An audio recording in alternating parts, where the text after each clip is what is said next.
tous les amis.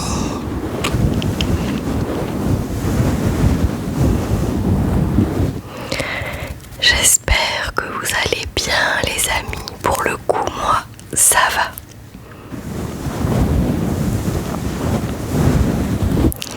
Ce soir, je vous propose une vidéo que je n'ai pas fait depuis longtemps. Il s'agit d'une vidéo d'astronomie, les amis.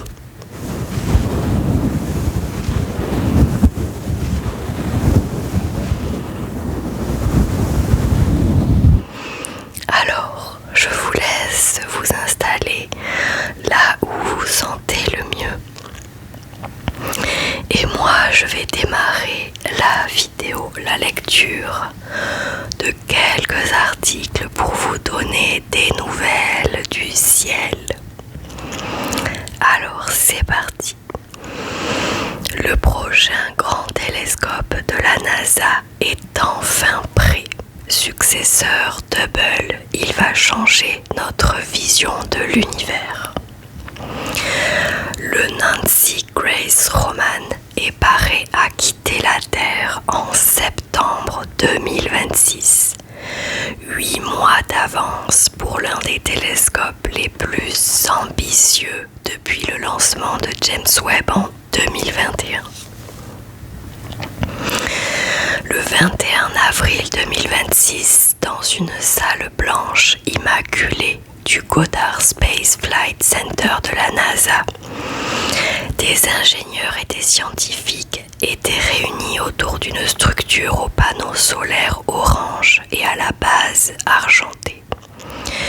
Le Nancy Grace Roman Space Telescope a été officiellement finalisé près de 8 ans après que ses premières pièces furent assemblées.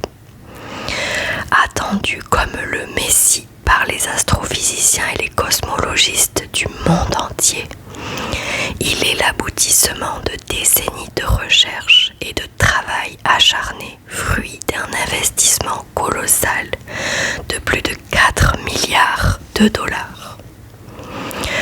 Nommé en hommage à Nancy Grace Roman, première chef de l'astronomie à la NASA et première femme à occuper un poste de direction dans l'agence, ce télescope spatial est l'un des sauts technologiques les plus importants de ces 30 dernières années. Son miroir primaire mesure 2,4 mètres de diamètre. Il est équivalent à celui de Hubble.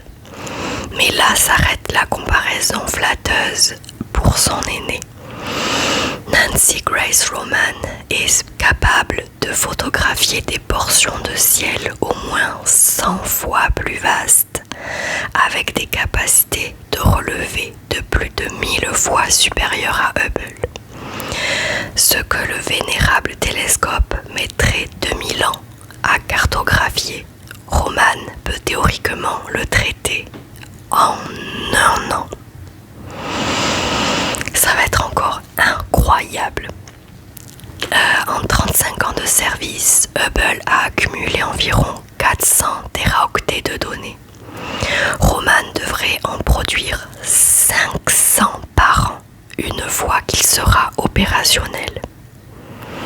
Les images qu'il générera seront si larges qu'il n'existe à l'heure actuelle aucun écran qui puisse les afficher en entier.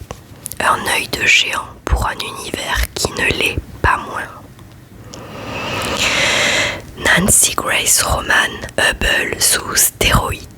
Il serait trop simple de réduire Nancy Grace Roman à un Hubble en mieux.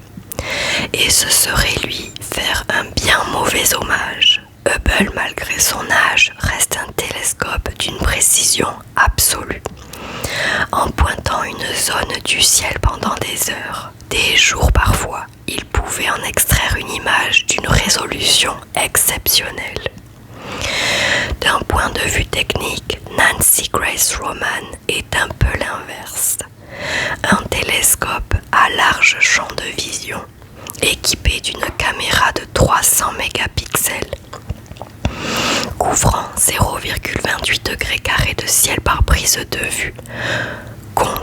0,002 pour Hubble.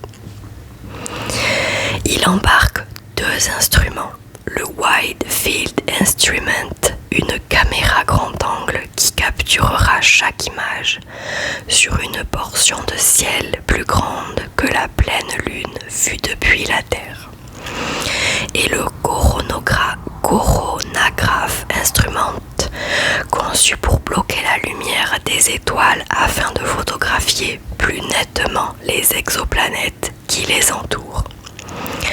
Une prouesse que très peu de télescopes spatiaux peuvent revendiquer. Il est également le premier à utiliser de l'optique adaptative, des miroirs dont la surface change de forme en temps réel pour corriger les infimes imperfections de la lumière. Il opérera depuis un point de Lagrange L2 à 1,5 million de kilomètres de la Terre, sur une orbite de halo aux côtés de James Webb.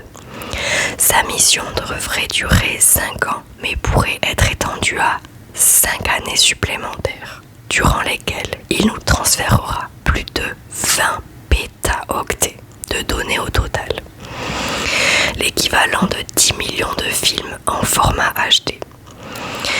Il a été principalement développé afin de cartographier la distribution de la matière noire à grande échelle, ainsi que pour sonder la nature de l'énergie noire.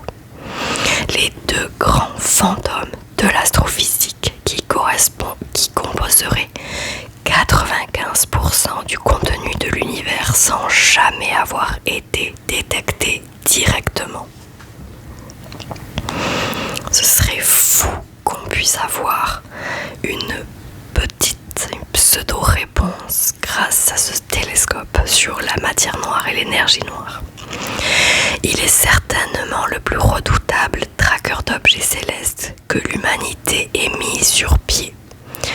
Julie McEnery, responsable scientifique principal de la mission Roman, a expliqué auprès du média NASA Spaceflight: maintenant que le télescope Roman est prêt, nous sommes sur le point de basculer dans une nouvelle ère de découverte. Rien que sur ces 5 premières années, il devrait nous révéler plus de 100 000 exoplanètes, des centaines de millions d'étoiles et des milliards de galaxies. Dès son lancement, notre connaissance de l'univers va faire un bond de géant en un temps record.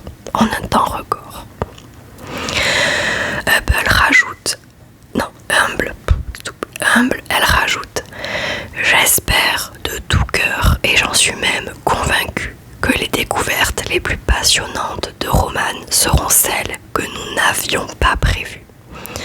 Ce sont ces surprises qui viendront poser les nouvelles grandes questions auxquelles les prochaines missions devront tenter de répondre. Voilà une dizaine d'années qu'on parle de lui. Il a failli même disparaître entre 2018 et 2021, lors du premier mandat de Donald Trump, qui à 3 reprises a tenté d'annuler le programme. Pour tous ceux qui ont suivi ce projet depuis ses premières années d'existence, qui ont vécu les nombreux remous administratifs et budgétaires, ayant failli l'enterrer comme une petite mort, autant dire que ce que nous vivons aujourd'hui est particulièrement jouissif. Nancy Grace Roman est prêt et n'attend que son transport vers le pas de tir LC-39A au centre spatial Kennedy, où une Falcon Heavy le propulsera en orbite. Plus que 5 petits mois à attendre. J'ai trop hâte, je vais suivre ça avec attention. Ensuite, un rover de la NASA a réussi une analyse jamais tentée sur Mars et révèle plus de 20 molécules organiques. Et si Mars avait gardé les ingrédients étudiant de la vie sous sa surface. En analysant des roches très anciennes du cratère Gale, le rover Curiosity a mis au jour une étonnante diversité de molécules organiques, certaines piégées depuis plus de 3 milliards d'années. Des découvertes qui, si elles ne prouvent pas l'existence d'une vie passée, montrent que la planète rouge pourrait avoir possédé les éléments nécessaires au développement du vivant. Depuis son atterrissage dans le cratère Gale en 2012, le rover Curiosity a effectué un nombre incalculable de découvertes qui aident à mieux comprendre l'histoire géologique et climatique de Mars. L'un des objectifs principaux du rover est notamment de trouver des indices indiquant la présence passée d'eau liquide, mais aussi de molécules chimiques organiques contenant du carbone. Ces molécules ne représentent pas forcément des traces de vie d'une vie ancienne. Si leur origine peut être totalement abiotique, non liée au vivant, elles peuvent toutefois représenter des briques élémentaires qui, sur Terre, ont permis à la vie d'apparaître et de se développer. Une grande diversité de molécules organiques détectées sur Mars.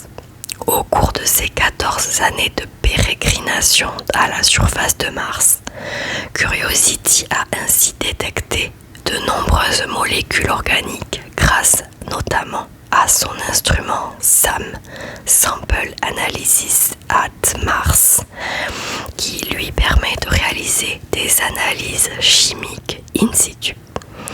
Le rover a révélé la présence de molécules chlorées simples, mais également des molécules soufrées plus complexes et des chaînes carbonées longues, alcanes.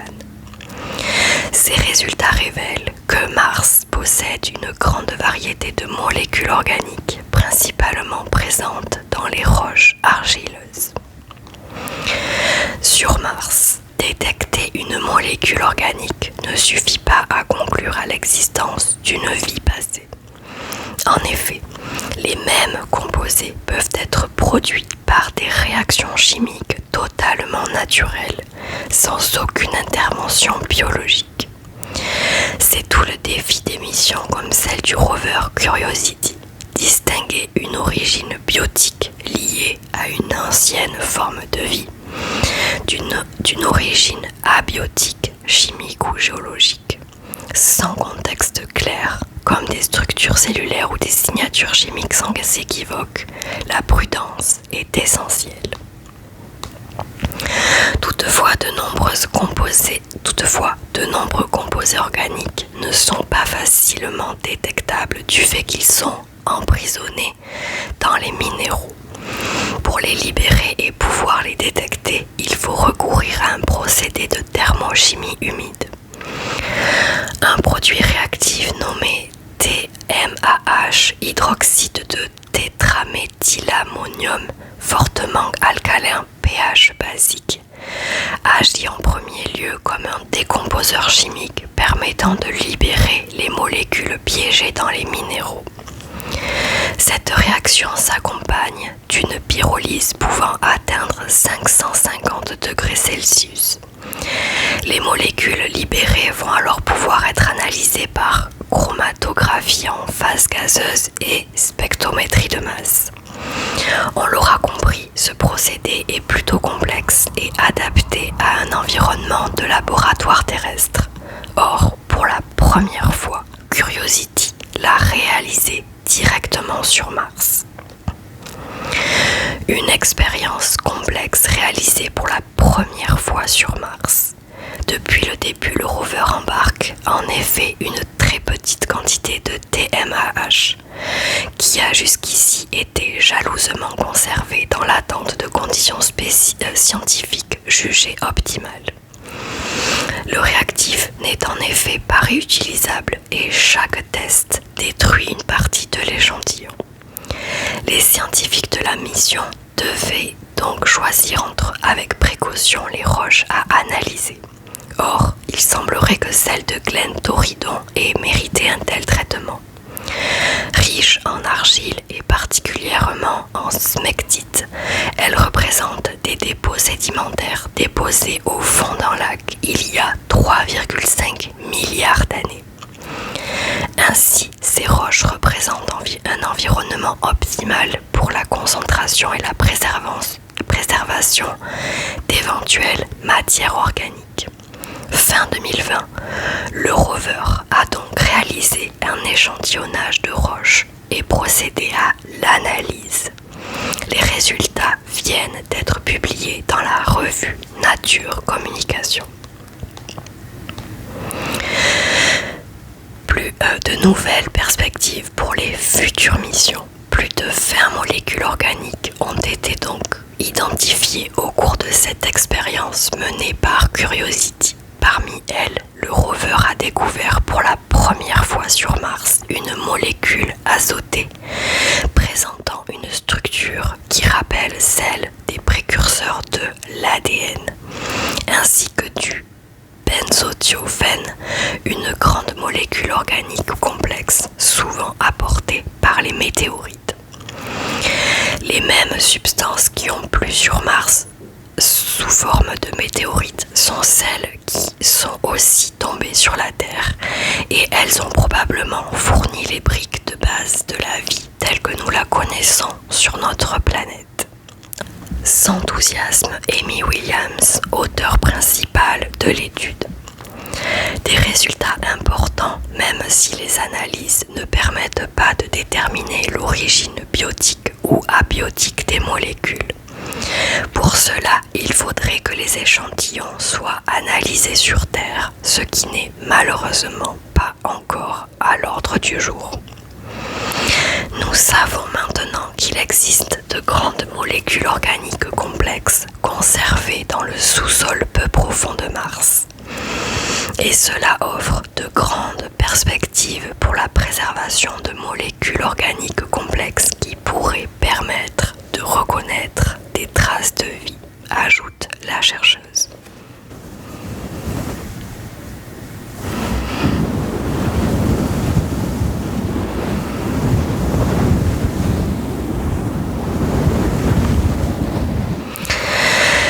Ensuite, article suivant. La matière noire pourrait être faite de trous noirs, nés dans un autre univers avant le Big Bang.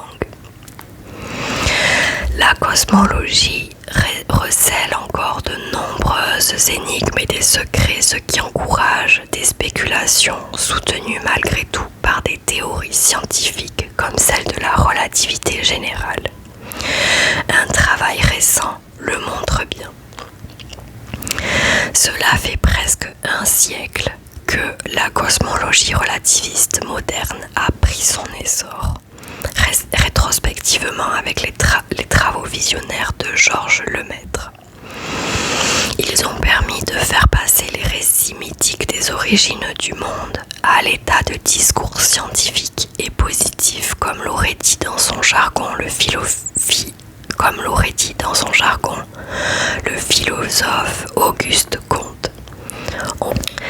Il a donc fallu pour cela attendre l'essor de la théorie de la relativité générale d'Einstein, qui en bonus nous a enseigné l'existence initialement théorique des trous noirs et des ondes gravitationnelles. L'astronomie gravitationnelle avec ses ondes a débuté il y a 10 ans. Depuis, elle a fortement accrédité l'existence des trous noirs tout en relançant une vieille spéculation, à savoir qu'au moins une partie de la fameuse matière noire pourrait être constituée de trous noirs datant du Big Bang. Mais en fait, la vérité pourrait être plus fantastique encore, comme le suggèrent certains chercheurs à partir des scénarios de pré-Big Bang, supposant l'existence d'un univers avant le nôtre, également avant de voir la contraction se changer à nouveau en expansion, selon le scénario général appelé celui du rebond.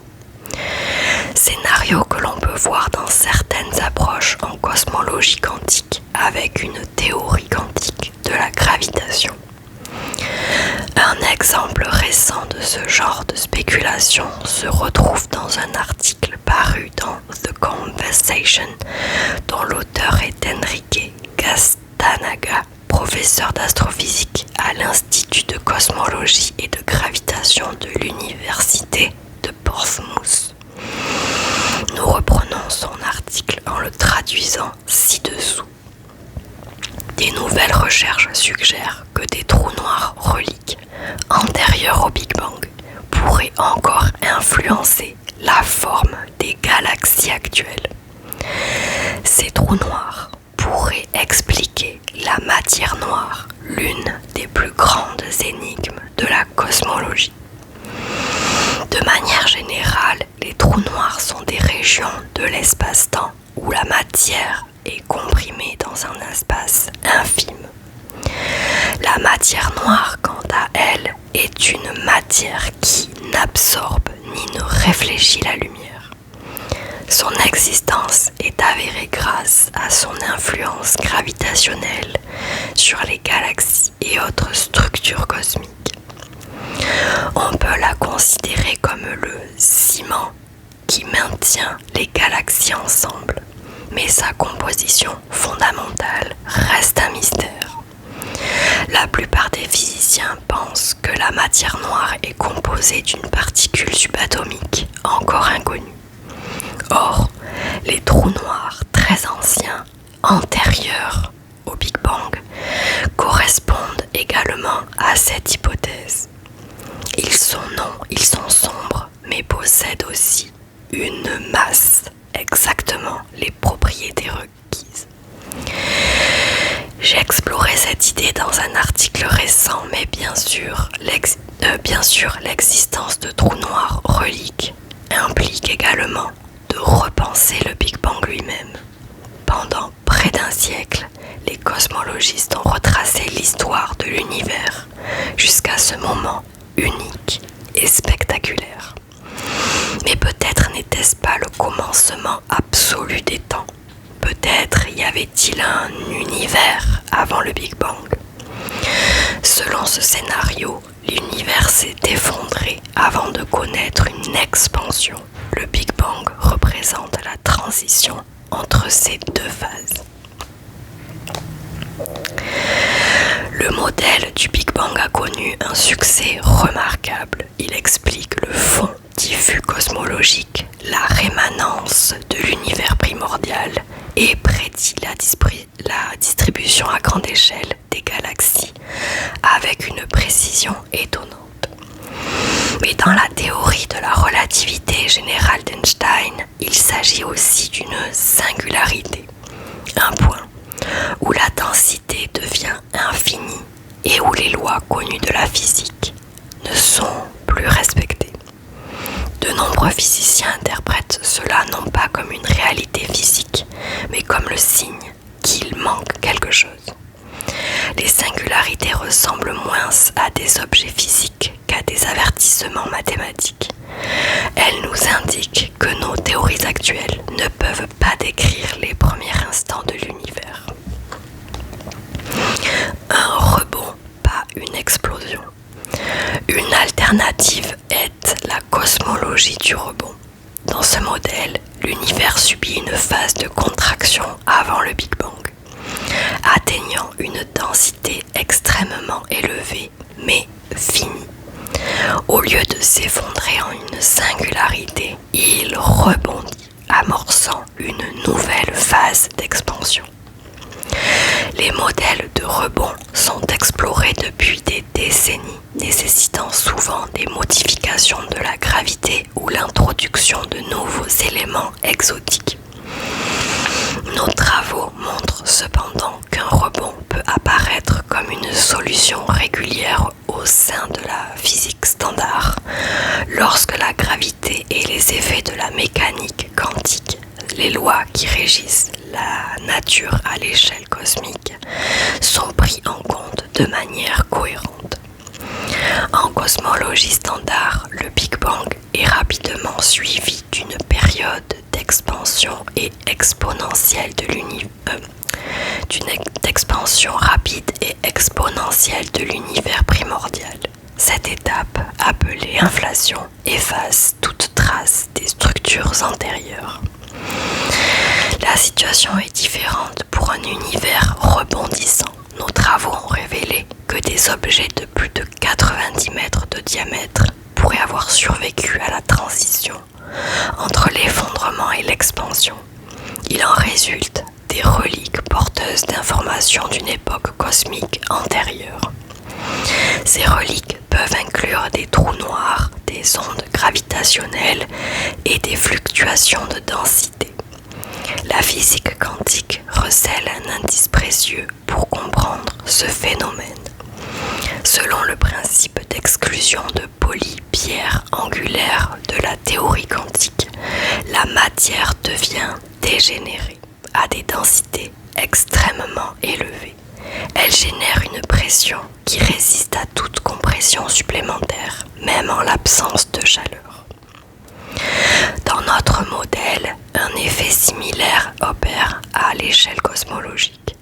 Il pourrait expliquer pourquoi l'univers ne s'effondre pas complètement et pourquoi les structures formées avant ou pendant le rebond peuvent survivre à la phase d'expansion.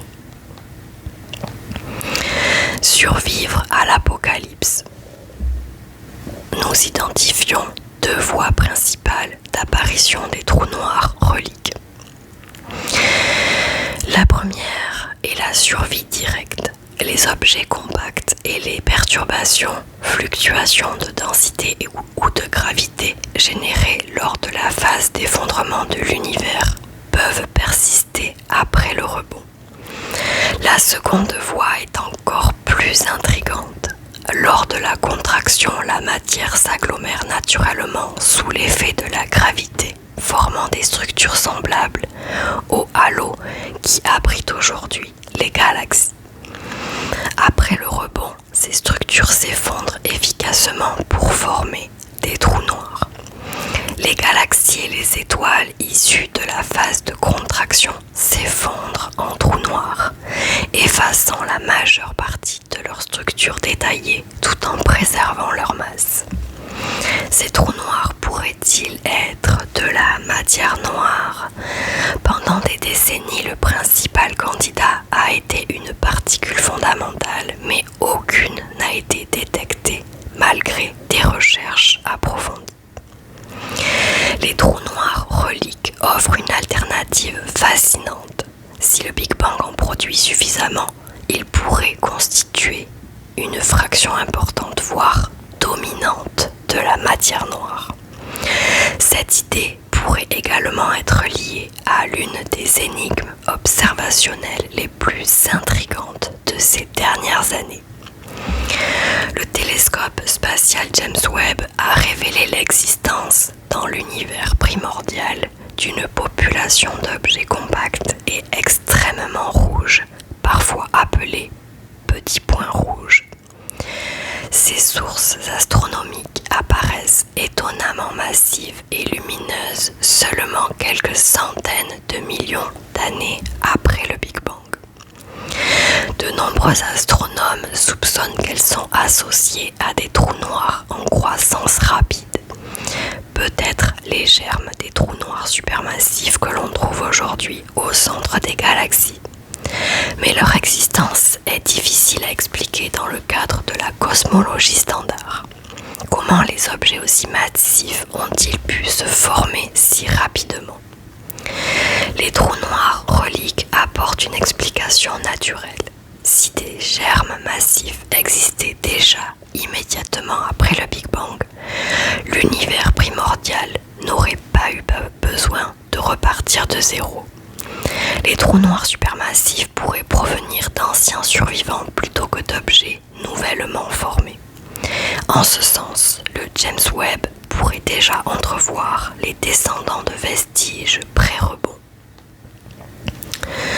un nouveau cadre cosmologique. Dans leur ensemble, les hypothèses du rebond offrent une approche unifiée pour aborder plusieurs problèmes cosmologiques de longue date.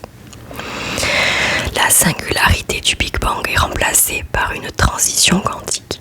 Cette transition pourrait être liée au concept de pont d'Einstein-Rosen, un lien mathématique entre deux régions distinctes de l'espace-temps. L'inflation émerge naturellement de la dynamique au voisinage du rebond. L'énergie sombre peut être liée à la structure globale d'un univers fini. La matière noire pourrait être composée de trous noirs reliques. Peut-être notre univers a-t-il commencé comme tel. Les ondes gravitationnelles pourraient porter des traces d'une phase cosmique antérieure. Les trous noirs supermassifs pourraient avoir des origines anciennes compatibles avec les récentes observations du James Webb. Il reste encore beaucoup de travail à accomplir. Ces hypothèses doivent être confrontées aux données, qu'il s'agisse du fond diffus cosmologique, des relevés de galaxies ou des mesures précises du fond diffus cosmologique. Mais la possibilité est profonde. L'univers n'aurait peut-être pas eu un seul commencement, mais aurait pu rebondir. Et les structures obscures qui façonnent les galaxies aujourd'hui pourraient être des vestiges d'une époque antérieure au Big Bang.